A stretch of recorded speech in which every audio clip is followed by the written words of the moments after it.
Hello, Los Angeles County. It's great to be with you. I'm your supervisor, Holly Mitchell, and welcome to our inaugural experience with We Are the Second District. For those of you who followed me on social media when I was in the state Senate, for about the last year, we did Sunday night, something called Just Sipping My Tea. It was the bright idea of my former comms director, Annie DeGrazia. Hey, Annie. And we wanted to carry it on into our new position here with the county. And so today is our first launch of We Are the Second District. And thanks everyone for joining us. It's going to be a really jam-packed, important, less than 30 minutes of your time. We're going to do this about once a month. We don't know if we're going to do it on Thursdays or Sundays. So stay tuned to our social media and you'll be able to follow us. So I am just sipping my tea. There it is. Wonderful. Today I'm drinking Moroccan mint from Sip and Sonder, a wonderful tea house in the second district in Inglewood. And thanks to Tracy Gray for sending this to me and introducing me to Sip and Sonder.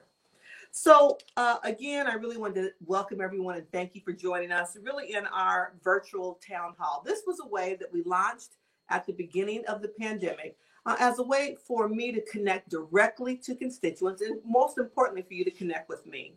I really wanted to create an opportunity for us to consistently connect and for you to know about resources that are available to you in the second supervisorial district. The county is doing a lot of work and it will all be for naught if you don't know about it and can't take advantage of it. So that's what We Are the Second District is all about. Why today? We're going to do two things today. We're going to talk about the significance of this date. And I'm also going to share with you a video to give you an update on what we've been working on in our first 100 days in office. I have an amazing team who've joined me on this journey to bring resources and improve the lives of everyone who calls the second district home. So you'll be introduced and hear about some of the work that we're doing. And again, we're going to talk about the significance of today's date. How many of you remember where you were 29 years ago today, April 29th? Today, 29 years ago, was the beginning of the Los Angeles civil unrest. I think like in many events in our lives, all of us remember where we were. I was living and working in Sacramento and seeing my city burn and the pain of it all. I had the opportunity this morning to attend an event at FAME with CAFLA, the Korean American Federation of LA, and Pastor Boyd at FAME, two organizations that came together 4 years ago for the 25th anniversary and really made a pledge to work collaboratively, to work hard to represent the interests and perspective and the experiences of both the Korean American community and the African American community. And James Ahn, the executive director of CAFLA, said something so poignant today. He quoted Dr. King. And Dr. King famously said, "A riot is the language of the unheard." And that is certainly what we experienced here in LA in 65 in Watts, in 92 in LA, and what we've experienced over the last year after the brutal murder that we all witnessed of Mr. Floyd. So today is the 29th anniversary, and the second supervisorial district was disproportionately impacted by the language of the unheard. When I think about the Vermont-Manchester corridor and all of the loss we experienced, for me, what's different in the 92 uprising versus Watts in 65 is there are still parcels of land as we travel through South Los in my community that are still vacant. Where in 29 years, we have not rebuilt. Well, please know that we are working very hard to remedy that and change that, as did my predecessor, current Councilman Mark Ridley Thomas, and my colleagues who are sitting on the city council today who represent this area, working really hard to bring development and needed resources to communities who need it the most.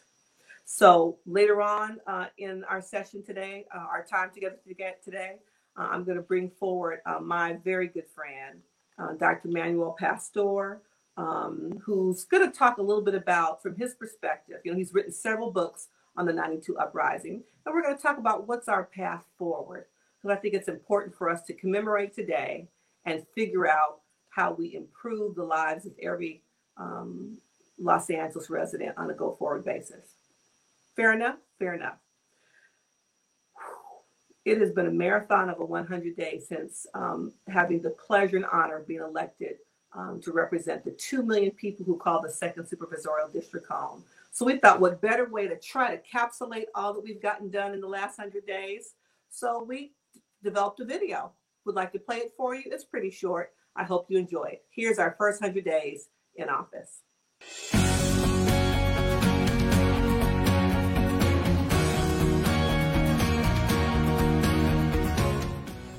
Hi, I'm Holly Mitchell, and I have the honor of representing LA County's 2nd Supervisorial District. Here's a recap of my first 100 days in office. Team Mitchell immediately began responding to the COVID-19 crisis that continues to disproportionately impact our district. We partnered with the Department of Public Health to share COVID-19 facts and resources with 7,000 residents. The crisis confronting our unhoused residents existed before COVID-19 and has only worsened as a result of it. With Stay Housed LA, Department of Consumer and Business Affairs, and others, we informed 500 residents about tenants' rights and protections. From our mega testing site and vaccination site at the Inglewood Forum to our community health center partners like St. John's and Kedron, the community thread is the dedicated healthcare workers helping to inform, protect, and heal our communities. Ensuring every resident has access to the vaccine is just the start in our journey to an equitable recovery. Over 500,000 residents vaccinated, and we're not stopping. We co-hosted a dozen free food giveaways reaching 16,000 households and provided over 8,000 meals for our seniors. In our district alone, the county's Workforce Development Agency provided almost 300 businesses with grants, helping to save nearly 1,000 jobs. But our work is far from done. Thank you to all the essential workers and small businesses. Here's a look at a few of our key motions passed. Seed School LA was led by my predecessor, Mark Riley Thomas, and I'm proud that my motion helps ensure construction to bring this asset to life. Preserving diversity in home ownership helps protect pathways to owning a home for communities of color that have historically been left out. Hero Pay compensates our frontline workers who risk their lives every day. Preparing for the closure of our Juvenile Justice Division prioritizes care first for our youth. Last year, the county declared racism a public health issue and created an anti-racist initiative. This motion expands on that work and includes addressing hate crimes against Asian Americans and calls for the creation of the LA County Equity and Diversity Fund. Clean water is a basic human right, and that's why I support making the Compton Boulevard Green Street project a reality. The Metro Street Safety Policy protects residents from injuries and reduces roadway collisions. We spotlighted some of our community leaders making a difference for Black History Month. Raised awareness of the high mortality rate among Black women and infants, and we're working to end injustices tied to systemic racism. I was proud to join Supervisor Janice Hahn in helping to return Bruce Beach. The American Rescue Plan Act and Measure J will redefine the future of the 2nd District and LA County. My team set out to hear directly from our residents on how best to invest in our communities. We convened over 100 appointed 2nd District commissioners and connected with the 9 mayors in our district to collaborate on meeting the needs of our shared constituency. I'm honored to be part of the county family, and thank you for stepping up to serve our residents during this pandemic. This work cannot be done without Team Mitchell, and we are just getting started. What matters most is how we use the days ahead to strengthen our communities and invest in the people of the 2nd District. So come on, let's do this. Thank you.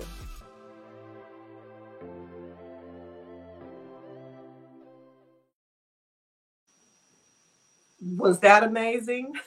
I know I was talking fast and it was going really fast. So if you missed some things, I hope that you're able to take another look because this will be saved on our Facebook and our social media, so you can take another look at the video. And I hope that you glean some new information from it. For me, my favorite part of the video were those last two screenshots, those images of the new Team Mitchell. I'm so proud of the amazing group of people who've decided to come join me on this journey on the Board of Supervisors. It's a real hybrid group. There are some who transitioned who are with the former supervisor. Some of my folks came with me from the Senate. Some people who were in other departments in LA County have come to join us, as well as a group of folks who I kind of think are like me, who were kind of outside agitators, worked for nonprofit organizations and think tanks, who are subject matter experts, who have come into the county to help us, again, bring resources and services and bring a perspective to the board that accurately reflects the communities that comprise the 2nd Supervisorial District. Did you see all those amazing names of the cities and the communities in the 2nd District in the intro? That was pretty cool too. So I want to thank Kareem and Lene for making all that happen. So we want to share some additional resources to make sure that, again, you are able to plug in and know what's available to you, because we at the county are working very hard, particularly in the middle of this dual pandemic, public health and economic, to bring resources to you. First of all, COVID-19 vaccines. You know now every California resident over the age of 16 can now be vaccinated. I took the vaccine and asked that all of you join me. It is going to be the way in which we can reinforce our own health, the health of our families and communities, so everybody can return to school, return to work, and reopen their small businesses. Go to myturn.ca.gov to make your appointment, or vaccinatelacounty.com. I'm very proud of my health team. We have worked with community-based organizations to make pop-ups available. In the last week, you could show up at a vaccination site without an appointment. So we are doing all that we can to get people vaccinated. We're doing food giveaways for veterans. Again, on Saturday, May 8th in Culver City from 10 to 12, my office is doing a food drive for veterans, and it's open to the entire community. There's the flyer, so you see the location. Small business grant applications, not loans, but grants, are open, and the deadline ends this Sunday, May 2nd, so please apply. Visit lacovidfund.org to make sure that you as a small business in the district can get grant support, can get money through a grant to help you keep your business open and to keep your employees employed and paid. So again, stay connected. Our new website is mitchell.lacounty.gov, or you can connect with the office by calling area code 213-974-2222. Again, the website, mitchell.lacounty.gov. We work really hard to make sure that the website is fresh and dynamic and helps to keep you up to speed on all things LA County relevant and all things 2nd District specific. Let's transition to our guest for today. And again, just wanting to hold space and talk about the significance of what happened in all of our lives as Angelenos 29 years ago, and what's changed and what hasn't. My good friend, Dr. Manuel Pastor, is the director of the Equity Research Institute at USC. And he's going to talk about, some of the books he's written and really just kind of bring us into focus in terms of the work that lies ahead. Dr. Pastor? Supervisor Mitchell, it's so exciting to be with you again. Congratulations on his first 100 days. Thank you. You're making Biden look like a underachiever compared to what you've been doing. Dr. Pastor, that speech last night did my heart good. To hear him talk about what he's going to do for equal pay for women, and me and my history with childcare, that was a wonderful experience. Not to mention, the fact that I'm flanked by my Rosa Parks painting, but he was flanked by 2 California women. Was that amazing or what? It was very amazing, and you're right. For someone to be speaking about the importance of the caring economy and the need to take care of one another, value childcare, value elder care, and for, frankly, an older white president to call out structural racism in policing and so much more, This is a moment of real opportunity, and I hope that we wind up seizing it. You're right. This is a very dramatic anniversary. 29 years ago, there was a verdict in the police trial the trial of 4 police officers who should have been convicted of beating Rodney King. And of course, I was living in the city at the time. The city exploded. And it felt a little bit like, if you've ever been in a hurricane, the moment before the hurricane arrives, when there's an eerie quiet and you know everything's going to blow up. And everything blew up in the city. I think one thing that's really important to realize, though, is that as much as that rage was about the police and about racism, it was also about economic deprivation. Of course. That in the neighborhoods where the unrest occurred, the poverty rates were twice as high, the unemployment was twice as high, the per capita income was half as low, the home ownership rates were half as low. And an interesting thing that people often forget, half of the people arrested during the LA civil unrest were Latino. Because as much it was something that involved the Black community and their concerns, rightful, about policing, it was also economic deprivation.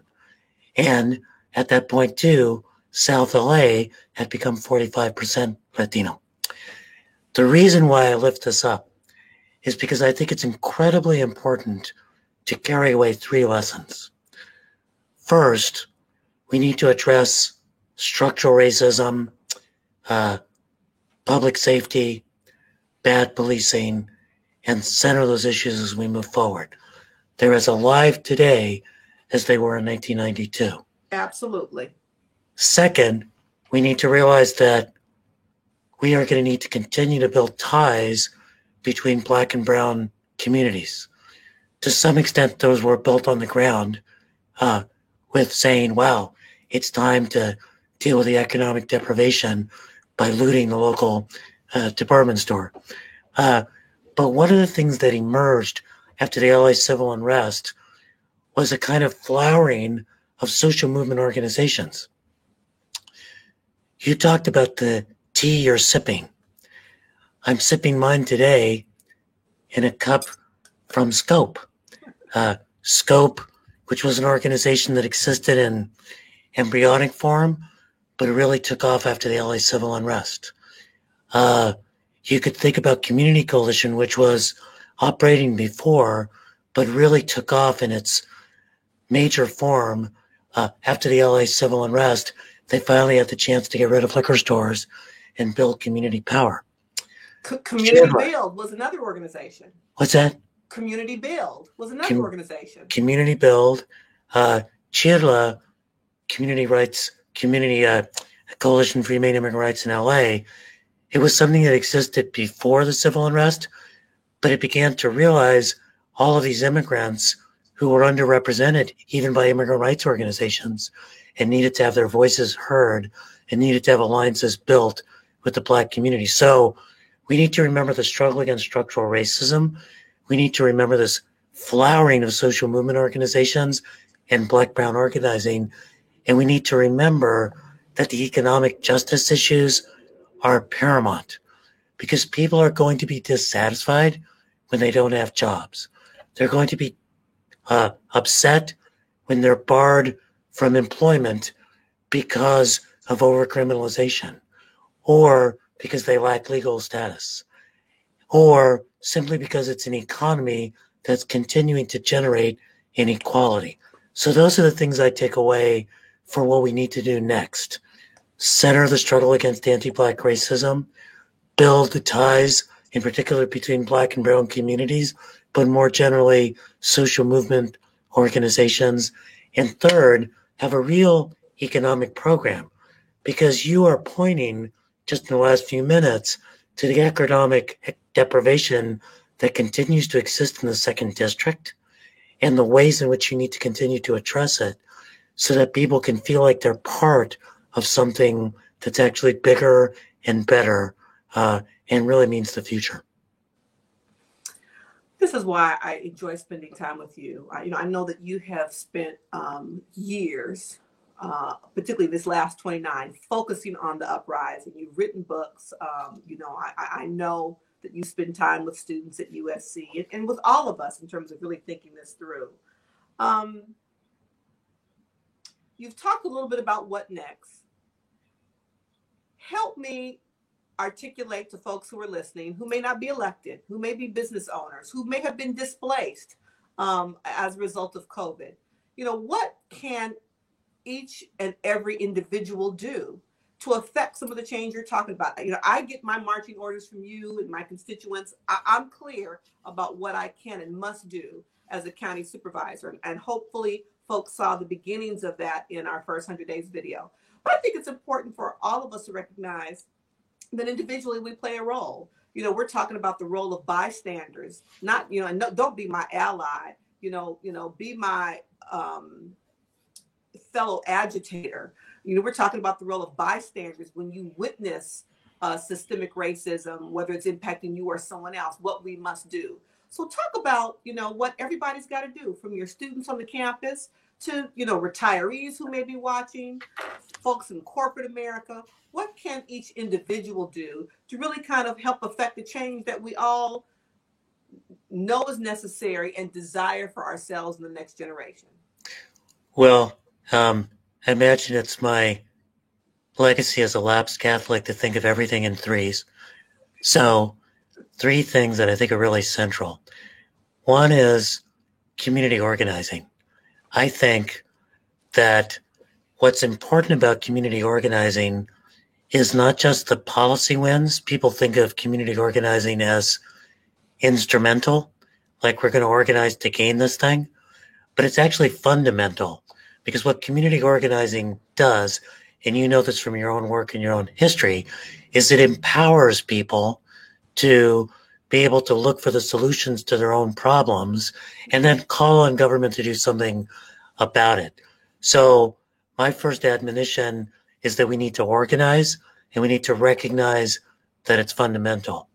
The second thing that I would lift up, I think this is something that's been proved to us by COVID, but I think it's been proved to us over and over again, is that we also need to think of equity as being central to our economic recovery. There's often an idea that we will improve the economy and then we'll think about fairness later. If you don't think about fairness, you have a blow up like the 1992 civil unrest that arises from an unjust economy and unjust policing. That's right. We need to make sure that equity is baked in, not sprinkled on, that we start with equity in our economic policies. Now, Supervisor Mitchell, I know I should call you Supervisor Mitchell, but you're Holly to me. Yes, you are. Yes, I am. So we know, for example, people were talking about vaccine equity. Like we need to make sure, and you have, that we get this to the communities, Black and brown communities, low income communities. But you know what? That's just good public health. That's where the disease is. And if we make sure that we get vaccines to Black and brown communities, low income communities, we eradicate that disease much faster. It's notable that as soon as the state began prioritizing vaccine equity, we now have the lowest new case rate in the country. That's not a mistake. If we prioritize the small businesses, we'll have a robust business environment. If we prioritize the workers that got laid off, we will create a more robust consumer demand and economic environment for everyone. So make sure that equity is baked in, not sprinkled on. And then the third thing is community conversation. We need to make sure that we don't have the disengagement and the othering and the separation and the fragmentation that characterized Los Angeles in the early 1990s, the fragmentation that Trump was trying to create. So an admonition to everyone, try to get into a conversation that might be a little bit uncomfortable with someone you don't know, and try to see what kind of bridges you can build about, what we need to do to go forward. And I will take guest speaker privilege to say that one thing you didn't fit into your video that I know that you did that was deeply appreciated was you talked to the various school districts in your, and I know this because my wife's a superintendent, she appreciated it, to ask what did the schools need to really bring the parents and the kids back. And we know that it's Black and brown parents that are not, they're the most scared about sending their kids back in because they've been the hardest hit by the disease. Exactly. And just, I swear, I don't know how much you're actually doing, but the fact that they got heard meant a world of difference to them. They know that you're someone that they can call for assistance. Conversation, outreach, engagement, it's critically important. And I thank you for lifting up the issues of organizing, of equity, and of community engagement. I appreciate that, Dr. Pastor. You know, equity is at the center of all of the work we're doing, my team and I. And as we've, hired people and really established our culture as an organization, as an office, we're clear that equity is at the center. And so, like you said, it is baked in, it is not sprinkled on top. I appreciate you acknowledging me meeting with the school district. I've had a personal goal. My first 100 days, I wanted to meet with every department head in the county. I think I've got about 3 or 4 left. We met with the mayors. We met with created a Zoom opportunity for me to connect with all of the appointees from the second district. And we did reach down to the school districts to really begin a conversation to say, I am here, I am going to partner, and tell me what you're hearing and what you see and what you need. I think that is so very important. And it's so critical. I want to applaud you again for it because I think, as you know, particularly for immigrants, particularly for undocumented immigrants, the one government institution they trust is the schools that educate their kids. Right. And if we can use that to say, well, how do we use the schools to vaccinate the parents? How do we get the parents engaged in other services that they have access to, using this really trusted vehicles of the schools so that people feel like they have a legitimate right, whoever they are, to participate in civic life, to be able to give you a little direction on what they'd like to see happen in their communities. That's what democracy is all about. Absolutely. That's what was being threatened on January 6th by thugs at the Capitol. That was what was being celebrated last night by Biden speaking and having those 2 wonderful California women leaders behind him. That's what we're all about.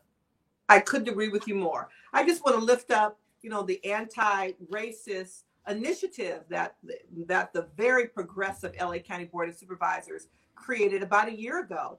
Dr. D'Artagnan Scores is the new executive director, and so you will be seeing and hearing more work coming out of this initiative housed in the Board of Supervisors to really talk about developing anti-racist policies, internal to LA County, as well as the programs we push out. Couldn't agree with you more in terms of community organizing, and all those organizations you mentioned are still doing work every day. And so if people don't know where to turn or what can I do, reach out to Chairla, reach out to COCO Community Coalition, reach out to Community Build. All of those organizations are doing incredible, viable work every day. Community health councils, the labor center, we could go through so many. We absolutely could. And if you don't know where to plug in, call our office or stop Dr. Pastor on the street and ask him. Lastly, I would say when you talk about creating space, that's what, we are the second district is really going to be all about. But, I continue to challenge myself to try to push outside of my comfort zone. This theory that we are attracted to data that already validates what we believe is just intriguing to me. I had the opportunity to be at a salon, a gathering at a private residence one evening this week to hear from the founders of the Lincoln Project. And I was intrigued by their passion about why they organize, about their vision around the Republican Party, of which they all had been members and strong political operatives in, and to hear them talk about January 6th, and that it really was a challenge to our core democracy, that this new age white nationalism is new age in that it really calls into question everybody's, American status, that you're not American unless you look like them. And so I agree with you that we have to have opportunities to have conversations and talk to people who don't think like us, but also put ourselves sometimes in spaces to hear and learn new theories. Just because I think that's going to help us grow. And for me, it's going to help, invigorate my strategy and my arguments around pushing an agenda that I believe is really in the best interest of every resident of the Second Supervisorial District. One of my favorite quotes in the world is from famous economist John Maynard Keynes. Many people have heard of him, who was approached toward the end of his career by a young man who pointed out that something that Keynes said in the speech that night contradicted something that Keynes had written 20 years before. Keynes turned to the young man and said, "Well, when I'm wrong, I change my mind. What do you do?" And so I think one of the things that's really important is to have an open mind, not so open that your brain falls out, but to be able to take in new information and to be able to have uncomfortable conversations. Because, I was thinking the other day that one of the big issues in the United States, particularly with the demographic change that's made so many Americans, not us, uncomfortable, is that there's a sense of how do you resist the temptation of whiteness? And that when we think about that, that's something immigrants go through. Like, how do you, and I speak about this with like immigrant Latinos, how do we understand our relationship and alliance with African Americans and not resist the temptation of someone might think I'm white? But I think that's actually common for white folks too, because what I think we've seen over the last year with the awakening after George Floyd is how do you resist the temptations of white privilege or the spectra of white nationalism? And I think that's what you heard from the Lincoln Project in their own particular way. And I think that's what we're hearing from so many young people, Black, Latino, Asian, white, and even the struggle against anti-Asian hate. You see so many Asians making the connection between that and the hate that has long been showered on other groups, including African Americans. They're standing in alliance. They're not just pointing out the particular circumstance, important as it is, that faces their own group. I have a lot of Dr. Pastor, that requires a whole nother conversation and a whole nother We Are the Second District. And I'm going to call and beg you to ask you to come back. I appreciate you for joining us, particularly on this, significant date in our shared history, April 29th. Thank you for coming and joining me on our first We Are the Second District. I hope to see you again soon. Stay safe. Siempre un placer. Always a pleasure. Thank you. Appreciate it. Thanks, everybody, for joining us. I'm about to hop off. We Are the Second District and join Positive Results Center's Wealth Inequality and panel discussion. I'm going to talk a little bit about Bruce's Beach, a wonderful opportunity I have as a county supervisor to have a meaningful conversation about reparations. The core word in reparations is repair, to repair a past horrific racist deed. So thank you for joining us for We Are the Second District. I hope you'll come back.